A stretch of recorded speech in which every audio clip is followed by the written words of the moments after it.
Something has shifted in the atmosphere around your life, and if you can feel it even faintly on the edges of your spirit, do not scroll past this, because what is moving in the unseen right now is not moving randomly, it is moving because of you, and before this word ends, you will know exactly who they are, why they discovered you at this specific hour, and what they saw in you that they were not supposed to see. Stay with me. There is a threshold in front of you that you did not build, that you did not schedule, that you did not manufacture with striving, and the reason your sleep has been strange, the reason certain rooms have gone quiet around you, the reason your name has begun to travel in places you have never walked into, is not because your life is falling apart. It is because a door has opened in the heavens, and a corresponding door is opening on the earth.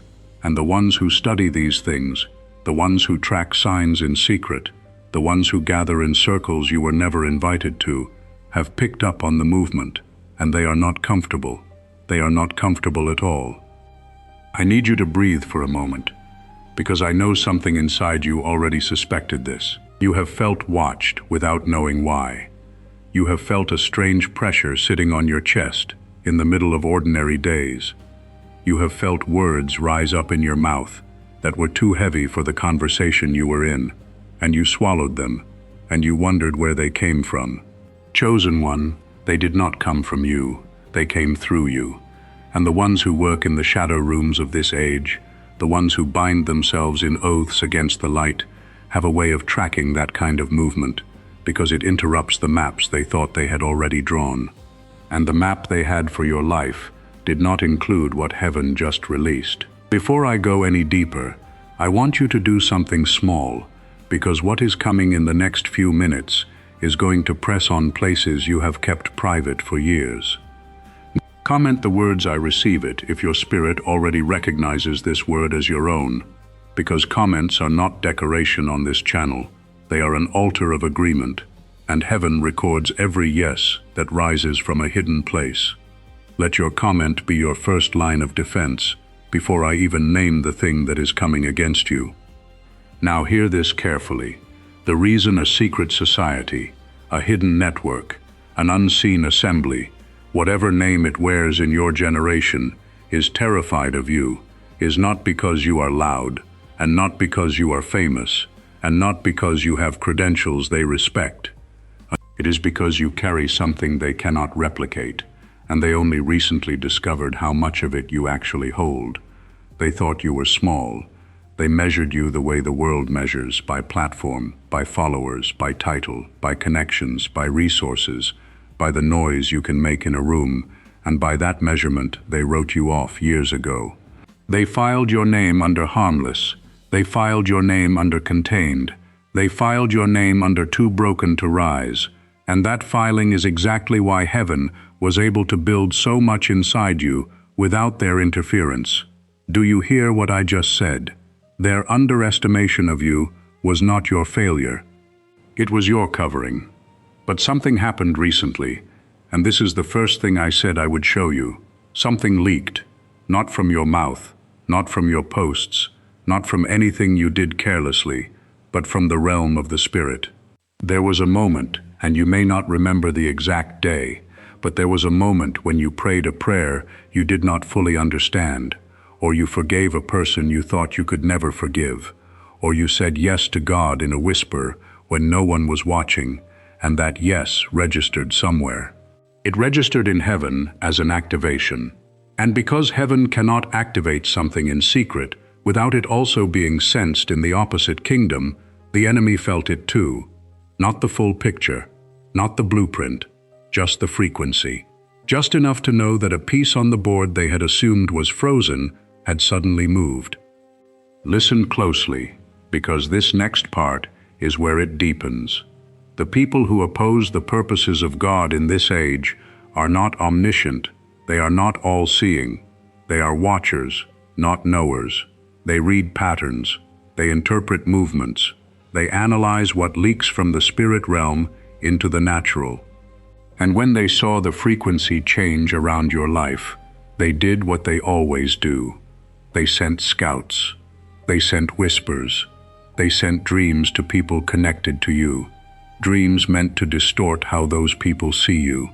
They sent sudden opinions into the minds of family members. They sent random offense into the hearts of co-workers.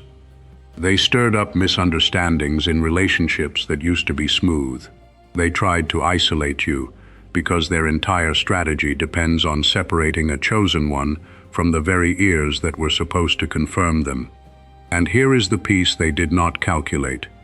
They did not calculate that the isolation itself would sharpen you. They did not calculate that the silence would train your discernment. They did not calculate that the misunderstanding would drive you into a private place with God, where you would learn to hear a voice that no counsel of theirs can jam.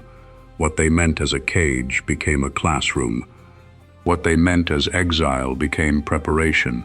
Ruth walked into a foreign field expecting only survival, and while she was bending low to gather leftovers, the man of destiny was already asking about her name from a distance. The scouts of her old life had written her off, but heaven was in negotiations she could not yet hear. Beloved, that is exactly what is happening around your name right now. If your spirit is stirring, hit that like button as a quiet witness that you receive this. You are not liking a video. You are agreeing with heaven in a public place, and even a small agreement in the natural echoes loudly in the unseen. Do not underestimate the power of a small yes at the right moment. Now let me expose something the enemy tried very hard to keep buried, and this is the thing that has them the most unsettled. They discovered that the measurements they used on you were the wrong measurements entirely. They were counting your visibility, and God was counting your consecration. They were counting your influence, and God was counting your intercession. They were counting your resources, and God was counting your surrender. They were counting your applause, and God was counting your tears in the middle of the night. And when they finally did a deeper reading, when the pattern became undeniable, they realized that by their categories you looked like nothing, but by heaven's categories you were carrying an assignment large enough to disrupt structures they have protected for generations. That is what terrifies them. Not you as you appear, you as you actually are. Do you understand why the pressure has felt so specific lately? Do you understand why the attacks have not felt random? Do you understand why the loneliness has not felt like ordinary loneliness, but like something curated, something arranged, something almost strategic? It is because you are not being harassed by an accident. You are being resisted by a system that just realized its projections about you were wrong. And a system that is wrong about someone in a moment of transition will always escalate before it retreats, because it is trying to stop the crossing before the crossing completes. There is a threshold in front of you. I need you to see it, not with your natural eyes, but with the part of you that has known things you could not explain since you were young. This threshold is not just a change of season, it is a change of authority. On one side of this threshold, you were still under the assumptions of a smaller version of you. On the other side of it, you step into a jurisdiction where those assumptions no longer apply. Joshua stood at a river with a whole nation behind him, and the river did not part because he was strong enough. It parted because the priests, carrying the ark, stepped in first. Chosen one, you have been the one carrying the weight in silence. You have been the one stepping in first in ways nobody applauded, and the water is about to respond to feet that have been walking in obedience longer than the crowd realizes. Before we go further, do something for me. If this channel has been meeting you in the exact places where you have been fighting alone, subscribe, because what heaven is releasing in this season is not going to arrive in one message.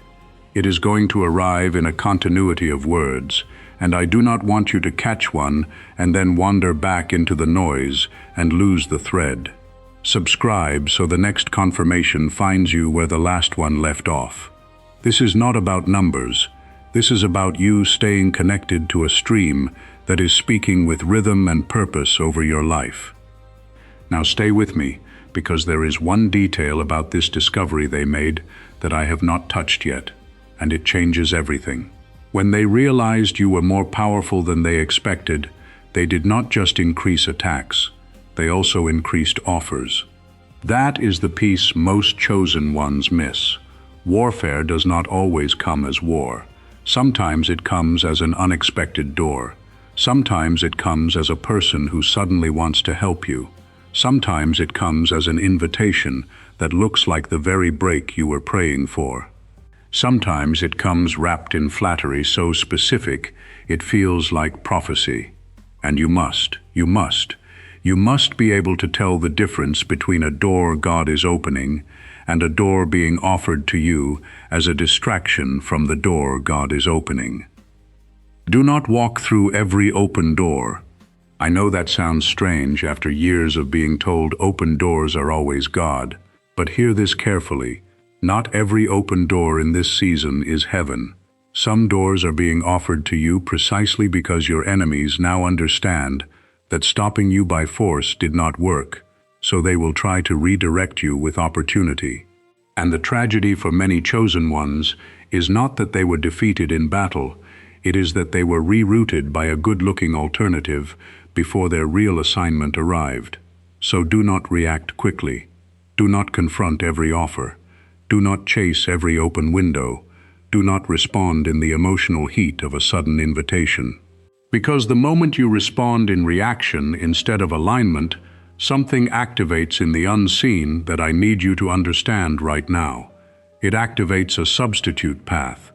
And a substitute path will always look like progress at first, and only later reveal itself as a detour. That is why the Spirit has been pulling you inward. That is why you have felt slower than the people around you. That is why some of your friends are already announcing things while you are still holding words in silence. It is not that you are behind, it is that you are being kept from a counterfeit. Esther was in a palace surrounded by voices telling her when to act, how to act, what to wear, what to say, when to appear. And she still fasted, she still waited, she still asked the community to fast with her. Because the difference between a moment and a stampede is discernment. She did not move on the noise of the palace. She moved on the timing of God, and the timing of God saved a nation. Now let me pause and say this to you plainly. If you have been feeling like the world is telling you to hurry, and something inside you keeps whispering wait, that whisper is not weakness, it is not fear, it is not laziness, it is not indecision. It is the residue of heaven training you for a decision that will need every ounce of clarity you have. Wait is not a punishment. Wait is a positioning. And your ability to wait when everyone else is chasing is one of the exact reasons they underestimated you in the first place. They read your stillness as death. Heaven read your stillness as depth. Two kingdoms looking at the same silence and writing entirely different reports. I want you to comment right now. Comment, "My waiting was not wasted," because I need you to hear yourself say it. There is something about writing a declaration in a place where other believers can see it that seals it deeper into your own spirit. The comment section on this video is not empty air. It is a gathering of people in similar seasons, agreeing with each other in public. Let your words go where your prayers have already been. Now hear this, because we are entering the layer that will separate the chosen ones who cross from the chosen ones who circle back. When a person marked by God begins to approach a threshold, 3 tests always show up at the edge of it. Not because God is cruel, but because a threshold is a jurisdiction change, and jurisdiction changes are always confirmed by tests. The first test is the test of the old identity. Something from your past will resurface. A person, a memory, a habit, a name, a place. It will present itself as familiar, and it will whisper that you have not changed as much as you thought you had. Do not argue with it. Do not defend yourself against it, because the moment you begin defending your growth, you have accepted the accusation that your growth is on trial. It is not on trial. It is already recorded. Your growth is not something you have to prove to the past. It is something the past has to catch up to. The second test is the test of unfinished business. Right at the edge of the crossing, something you thought was settled will feel unsettled again. A conversation you already had will feel like it needs to be had again. A wound you already forgave will pulse as if it were fresh. A prayer you already prayed will feel like it needs to be prayed one more time, but with a different weight. This is not regression, this is refinement. Heaven is closing loops that the enemy wanted to leave dangling, because dangling loops become handles the accuser can pull on later. Let the loops close. Do not rush them. Do not skip them because you are tired. What you settle here, you will not have to fight over there. The third test is the test of the unseen witness. Right before you cross, you will feel absurdly alone. Not just alone in the way you have been alone. Alone in a new way, as if even the small comforts you had are quiet. As if even the small confirmations you were used to are withheld. And in that quiet, you will be tempted to believe that God has stepped back, or that you misheard, or that you were never chosen after all. Hear me. That final quiet is not abandonment. It is the moment before the veil parts. Elijah heard the still small voice, not in the wind, not in the fire, not in the earthquake, but in the sound of stillness after all the noise had passed. Chosen one, the quiet you are in right now is not the end of the story. It is the audio of the room you are about to walk into. If you are still with me, share this word with one person you know who has been fighting quietly. Not a broadcast, not a mass share. One person. Send it as an act of ministry. Send it as a small hand reaching into their fog, because somebody today is at the edge of quitting the very thing God was about to confirm, and your share may be the exact confirmation that keeps them in the room long enough to see it. Now let me expose one more thing about this hidden opposition, because I promised you would understand who they are before this word ends. They are not always the caricature you have imagined. They are not always robed figures in candlelit basements. Sometimes they are polished. Sometimes they are respected. Sometimes they sit in seats of influence that look completely normal. Sometimes they operate through algorithms, through policies, through cultural currents, through people who do not even know whose agenda they are advancing. The system does not need every operative to be aware.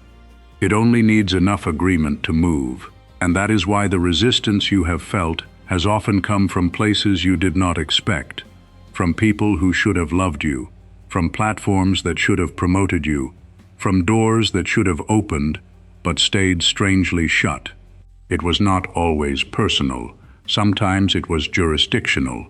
There was a claim being made over territory that God had already assigned to you, and the claim was being defended by systems that did not even know they were being used. But here is where the exposure turns to victory. The moment you understand that the resistance is jurisdictional and not personal, you stop taking it as rejection and you start reading it as recognition. They do not resist what is beneath them, they resist what threatens them. Every closed door that made you cry was not a verdict on your worth, it was a report on your weight. And your weight has grown while you were not looking. That is what they discovered. That is why the alarm went up in their meetings. Not because you finally became someone, because they finally realized you had been someone the whole time, and they had missed it, and now the window to contain you is closing.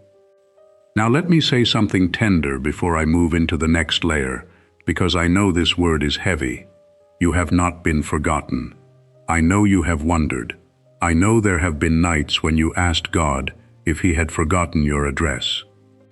I know there have been mornings when you woke up and could not remember why you were still trying. I know there have been prayers you prayed with no strength left in them, prayers that were more sigh than sentence, prayers that felt like they hit the ceiling and slid back down. Chosen one, those prayers did not hit a ceiling, they hit an altar. And the altar in heaven does not judge the elegance of your words, It receives the honesty of your breath. Your quietest prayer has been heard the loudest, because heaven measures prayer by weight, not by volume. There is a reason this message found you today, and I want you to write in the comments what you are trusting God for in this season, because there is something that happens when a community of chosen ones names their expectations in the same room. It is not a wish list, it is a witness.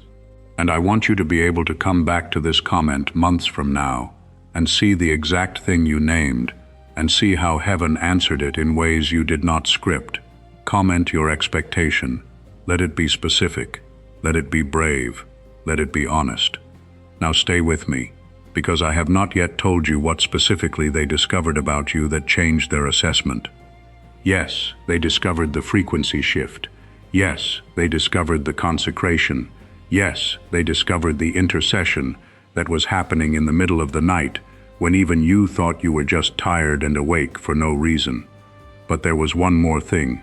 They discovered your voice. Not your speaking voice, your prophetic voice. The voice that has been forming in you through years of silence.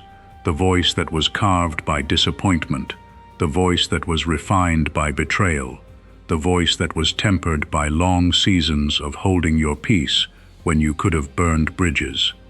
That voice does not sound like anyone else's, and that is precisely what makes it dangerous to the systems that depend on uniform noise. A voice that cannot be replicated, cannot be predicted, and a voice that cannot be predicted, cannot be preempted. They tried to make you doubt your voice for years. They sent people to correct the timbre of it. They sent seasons to muffle it. They sent circumstances to make you question whether you had anything worth saying at all. And you, in your grace, in your humility, in your willingness to be small, kept swallowing what should have been spoken. But heaven kept the recording. Nothing you were supposed to say has been lost. It has been held. It has been aged. It has been protected. And now, at this threshold, it is being handed back to you, not in the raw form you first held it in, but in the seasoned form heaven finished for you. Do you feel that something inside you is straightening? Something inside you that had been bent by years of accommodation is finding its original shape, and that is exactly what they picked up on, not the noise of your rise, but the geometry of your restoration. Because a restored son and a restored daughter do not just do more, they occupy more. They shift atmospheres by presence, not by performance. And the systems that thrive on managed atmospheres cannot tolerate a presence they cannot manage. If you sense this is the season, you cannot afford to miss what God is saying. Subscribe and turn on the notification bell, because the next few messages on this channel are going to build on what you just received, and I do not want you to be scrolling past your own confirmation because the algorithm decided today was not your day. Take back that decision. Tell the platform that you belong to this stream. Subscribe as an act of alignment with what is being spoken over your season. Now let me open the next layer, because this is where the strategy of heaven becomes visible. God did not just prepare you in secret. God prepared a network in secret to receive what you carry. While you were being formed, others were being positioned. While you were being silenced, mouths were being opened elsewhere that will one day speak your name in rooms you have not entered. While you were being wounded, healers were being trained in your generation who will one day hand you exactly the kind of understanding you needed. Nothing is standing alone. Your assignment is not a solo, it is a chord, and the notes God has been tuning around you are about to begin sounding together. That is why the enemy tried so desperately to isolate you, not because isolation itself was the final blow, but because isolation was the only way to keep you from meeting the ones heaven had assigned to you. If you never met them, you would never harmonize. If you never harmonized, the chord would never sound. If the chord never sounded, the wall it was meant to shake would remain standing. Do you understand now why every friendship that should have been simple felt so complicated? Do you understand now why certain introductions kept getting delayed? Do you understand now why certain conversations kept getting interrupted? It was not paranoia, it was interference, and the interference is now being overruled. Heaven is releasing divine collisions in your calendar. Not everyone you meet in the next season will feel comfortable at first. Some of them will feel like challenges. Some of them will look nothing like what you expected. Some of them will come from backgrounds you have judged, or from streams you have avoided, or from perspectives you have dismissed. Do not miss them because they arrived in unfamiliar packaging. Ruth was a foreigner. Rahab was a former outsider. The centurion was a Roman. The Samaritan woman was a wound the culture had labeled. And every one of them ended up carrying weight in the redemptive story, because heaven does not source assistance from the categories humans respect. Heaven sources assistance from the categories heaven has prepared. Comment: I am chosen, and I receive this word, if this is landing on you like rain on soil that has been waiting. Because there is a soil in you that has been dry, not because you did anything wrong, but because the season was arid on purpose. Dry soil holds seeds longer. Dry soil forces roots to go deeper, and when the rain finally comes, dry soil drinks with a hunger that soft ground cannot understand. Your dryness was not a curse, it was a container. Now hear this carefully, because we are turning toward the crossing. The moment you cross this threshold, some things will fall away that you did not know were tied to you. Not everything you are carrying is coming with you. There will be small deaths at the door, old comforts, old identifications, old ways of explaining yourself, old apologies you have been rehearsing, old smallness you have used as a hiding place. You cannot cross into a new jurisdiction while dragging the currency of the old one. Let it go at the door. Let it fall. Do not turn around to grieve it too long. What is falling away is falling because it was never meant to accompany you where you are going. And on the other side of that door, something is waiting for you that you cannot fully picture yet, not because heaven is hiding it, but because you do not yet have the eyes formed to receive the picture. Your eyes have been formed by seasons of survival. But the room you are walking into is a room of assignment, and assignment forms new eyes in you. That is why you cannot imagine it in advance. You have to walk through the door before the door explains itself. Trust the walking. The picture will fill in as you move. Now, before I begin to seal this word over you, one more thing must be exposed, because this is the piece the enemy hoped you would miss entirely. When they discovered that you were far more powerful than they expected, they did not only fear what you would do, they feared what you would reveal. Because a chosen one at full stature does not just accomplish tasks. A chosen one at full stature makes other chosen ones visible. Your walking in your identity gives permission for others to walk in theirs. Your saying yes wakes up yeses in people who have been sleeping through their calling. Your crossing invites others to cross. Your voice unlocks voices. Your obedience unlocks obediences. That is what they feared most. Not one of you rising, a generation of you rising, because one of you finally moved. That is why the war has been so specific, because they knew what your crossing would trigger. And now you know what your crossing will trigger too. So when you feel the last wave of resistance rise up in the next few weeks, do not read it as the beginning of a new siege.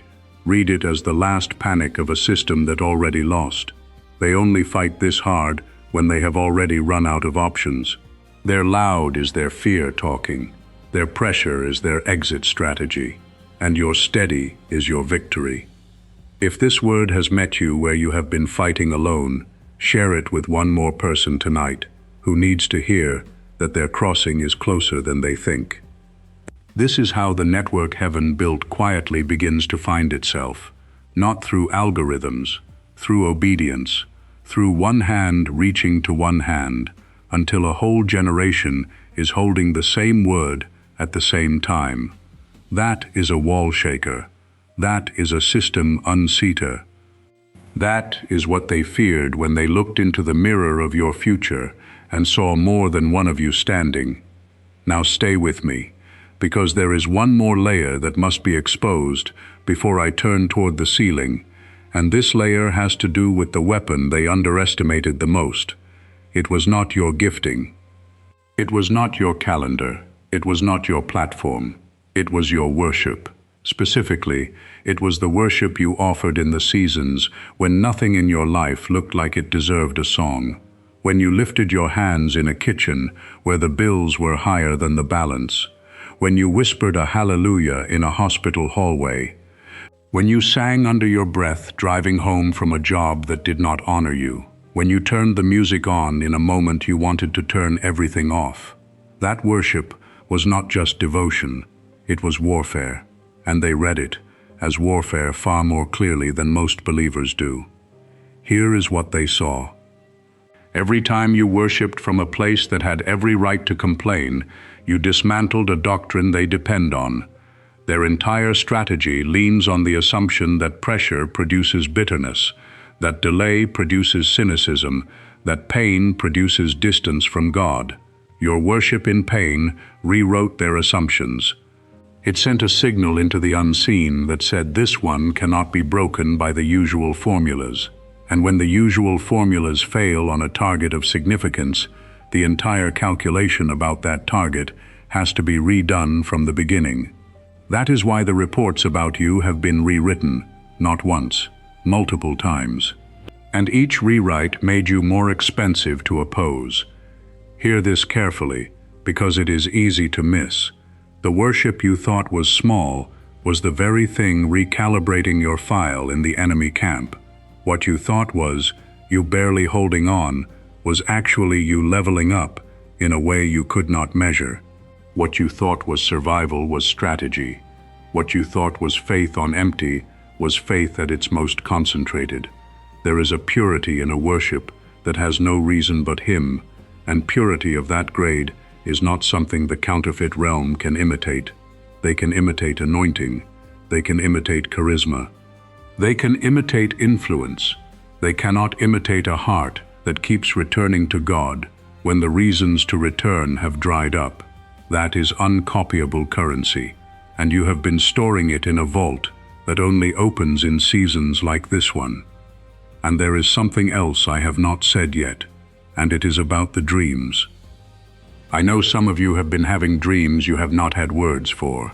Dreams of open doors, dreams of narrow bridges, dreams of people you have not seen in years, suddenly returning to speak a single sentence and then disappearing.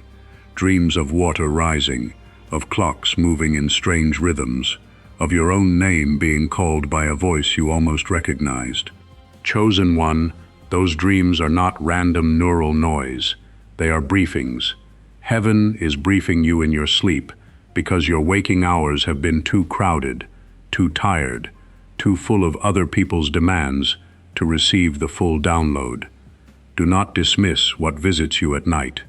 Write it down when you wake. Not to publish it, to remember it, because parts of what you are dreaming now will become instructions later, and you will need to recognize the language when it shows up in daylight. And here is the part that will surprise you. Some of the dreams you have been having were not just for you. They were for people you are being sent to. You have been carrying intercession in your sleep for names you do not yet know. That is why you wake up tired sometimes without having done anything strenuous. That is why certain mornings feel heavy for no visible reason. You have been laboring in the Spirit during the hours you thought you were only resting, and when you finally meet the people your dreams have been fighting for, they will look at you like they know you, and you will look at them like you have already prayed for them, because you have. Comment I am chosen and I receive this word one more time if this is making the invisible visible for you, because sometimes the confirmation you need is your own voice agreeing twice. Let me open one more revelation because this one is going to shift how you read the last several years of your life. There has been a specific season, and only you know which one, where you felt like God had removed his hand. Not that he was angry, not that he was distant in the classic sense, but that something was withheld, that the leadership that used to be so clear had become quiet, that the direction that used to be so obvious had become foggy. And you assumed you had done something wrong. You assumed you had grieved him. You assumed you had missed a turn. Hear me carefully. That was not withdrawal. That was weaning. There is a phase in every chosen one's formation where heaven stops feeding them by hand so that they can learn to feed themselves at the table. It feels like abandonment. It is actually elevation. A child eats what is placed in their mouth. A son and a daughter learn to reach for what the father has already set on the table. That fog you walked through was not judgment. It was graduation, and you graduated. You just did not receive the certificate in the natural yet. And let me say this, because it needs to be named. Some of you have been carrying a low-grade shame about how long the fog lasted for you. You have compared your timeline to others. You have wondered why your weaning took a decade when someone else's took a year. Please hear this. The length of your formation is proportional to the weight of your assignment. You were not slow. You were being built to hold. Buildings meant to carry a few floors are finished quickly. Buildings meant to carry a skyline take longer, dig deeper, and cost more to construct. Do not resent your foundation. It is why you will not fall when the assignment finally lands on you at full weight. There is a piece about your identity that has also been protected in this long stretch, and it is time you knew about it. You have a name in heaven that has not yet been fully activated in the earth. Every chosen one has this. Not a mystical replacement name, a functional name, a designation that describes the specific expression of God you were built to carry. It is why certain words land on you differently than others. It is why certain scriptures leap off the page for you, while others do not. It is why certain wounds hurt more than they logically should, because they were aimed at your true name. When your true name activates in this next season, you will notice that certain conversations begin to happen around you without you initiating them. Certain assignments begin to gravitate toward you without you advertising availability. Certain people begin to describe you in words that are closer to your heavenly name than your surface name. Pay attention. Heaven is not shy about announcing you when the time is right, and the time is closer than you think. Before I pray this over you, hear one final thing. Subscribe to this channel if you know your soul carries hidden assignments, spiritual pressure, and divine timing seasons. This channel is not for casual listeners. It is for the ones who wake up at strange hours. It is for the ones who cannot explain why they cry during worship. It is for the ones who sense the atmosphere in a room before anyone has spoken. It is for you. Stay connected, because heaven is speaking with continuity, and I do not want you to catch fragments when you were built to catch the whole thing. And one more piece must be said before the prayer begins, because I do not want you to walk into your crossing without this in your hand. There is a rhythm coming to your life that you have not experienced before. Not a busier rhythm, a truer rhythm. For years you have operated on a tempo dictated by other people's emergencies. You have been the one people run to. You have been the counselor, the intercessor, the one who holds the family together, the one who prays for the co-workers, the one who carries the invisible weight of rooms nobody else is willing to bear. That season is not being cancelled, it is being reordered. You will still carry, but you will carry from a place of overflow, not from a place of depletion. You will still serve, but you will serve out of an appointment, not out of an obligation. You will still love, but you will love without needing to be understood in order to keep loving. And this new rhythm is going to feel strange at first. You will keep checking to see if you are doing enough, because for years, Exhaustion has been your evidence that you were being faithful. Let me correct that. Fruit is the evidence, not fatigue, and your fruit is about to become undeniable. Before I pray, there is one more thing I have not exposed yet, and this is the piece that will settle a question you have been carrying for a long time without giving it words. You have wondered, quietly, in the space between the last prayer of the night and the first breath of the morning, whether you were making the whole thing up, whether the sense of assignment on your life was inherited emotion, or wishful thinking, or the residue of a sermon you heard years ago. That doubt was not weakness. That doubt was the exact test every chosen one meets before their name is confirmed publicly. Moses asked, "Who am I?" Gideon asked, "How can I?"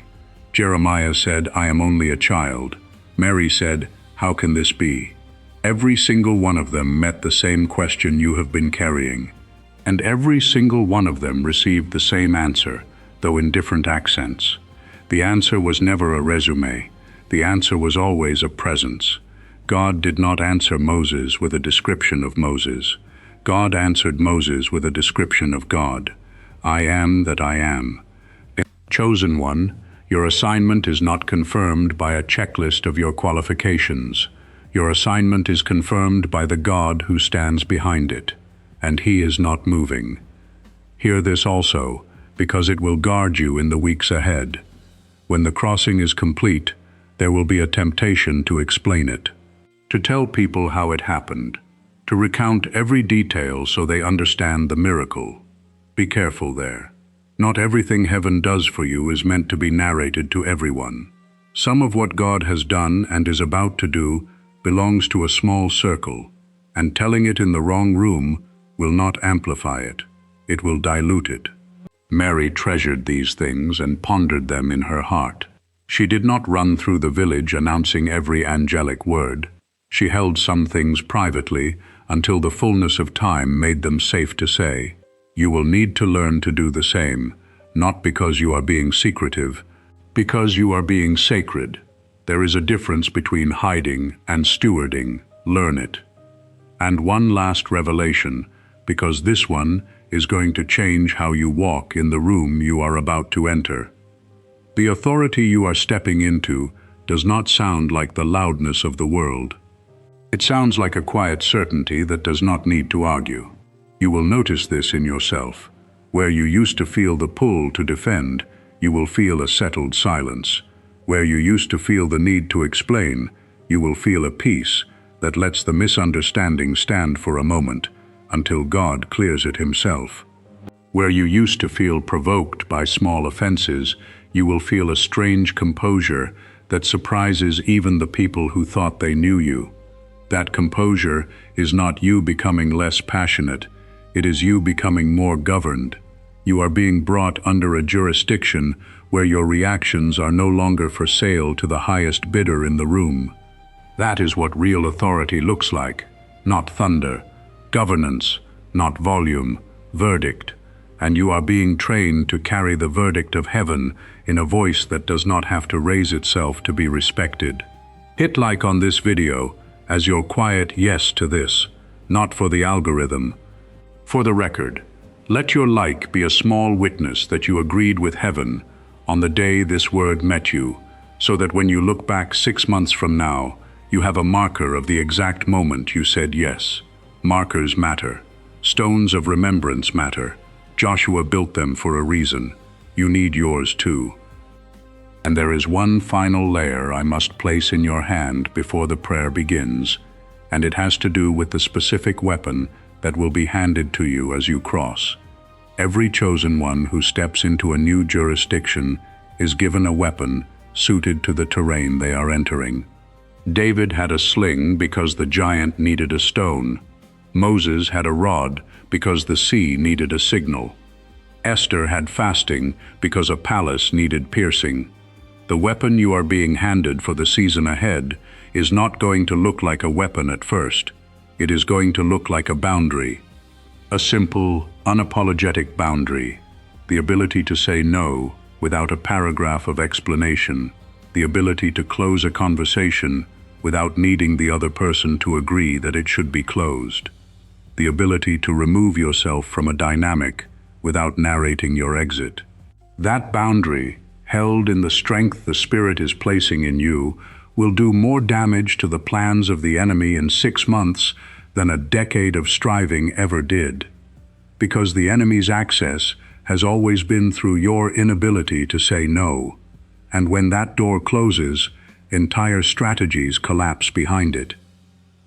And hear this, because it goes together with the boundary. The Spirit is placing on you a fresh awareness of your own inner witness, that quiet check you sometimes feel before an agreement, that faint pause before a signature, that small hesitation before a yes that everyone in the room is expecting you to give, that is not indecision. That is your inner witness beginning to speak with more volume than it used to. Honor it. When the check comes, stop. When the pause comes, wait. When the hesitation comes, do not push through it in order to appear cooperative.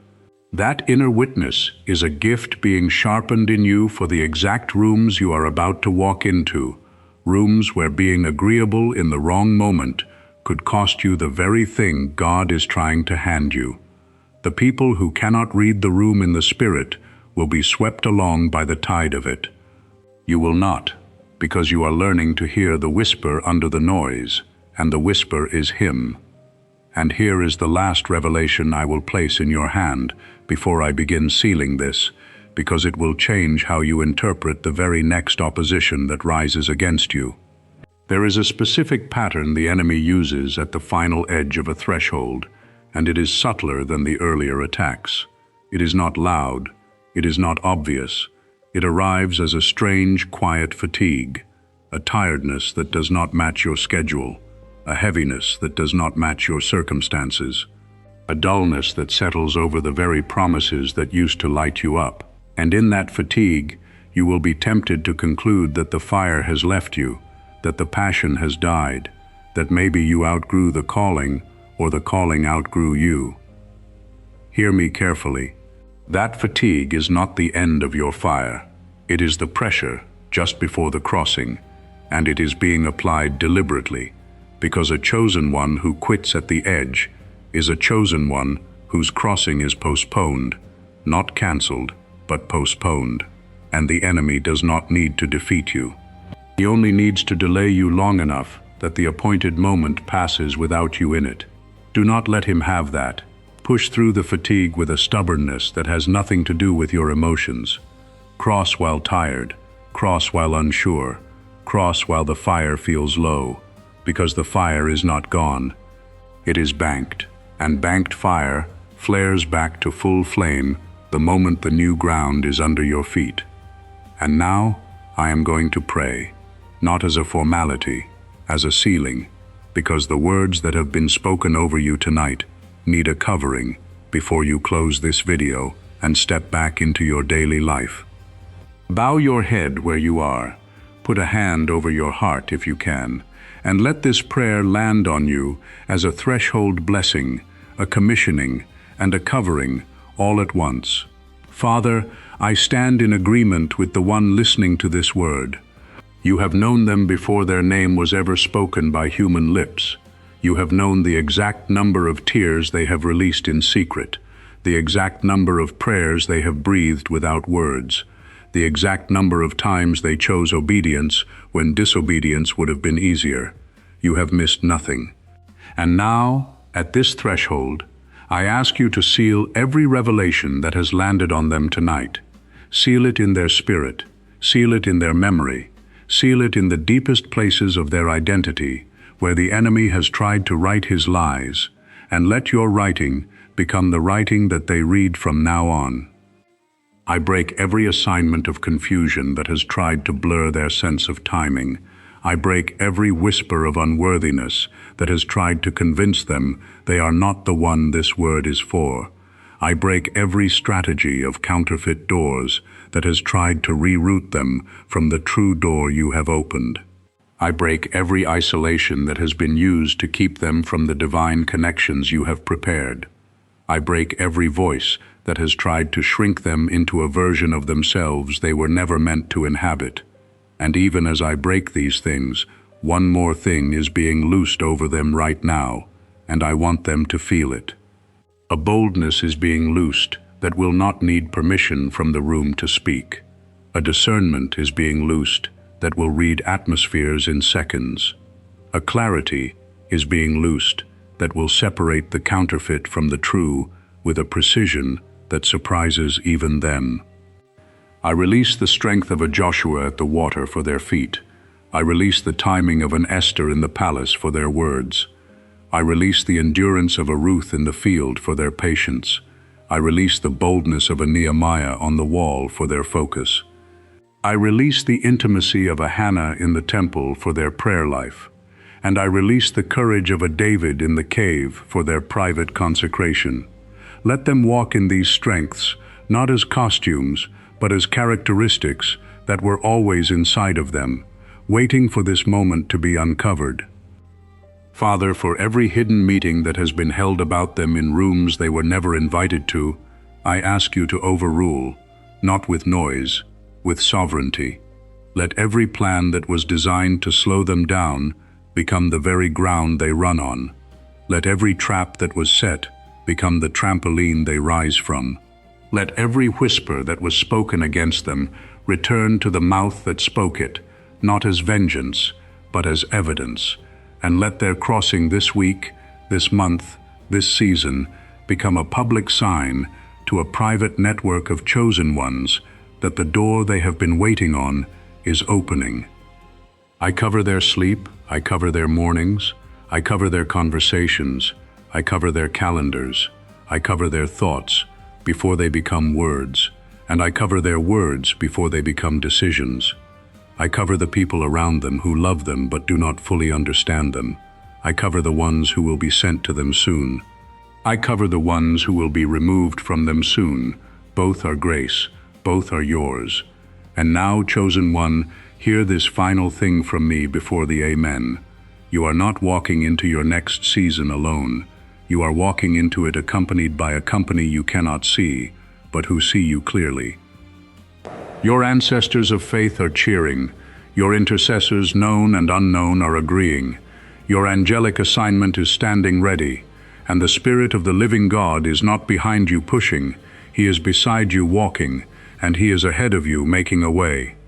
The threshold is under your feet. Lift them, cross. I seal this word over you in the name of Jesus. Amen.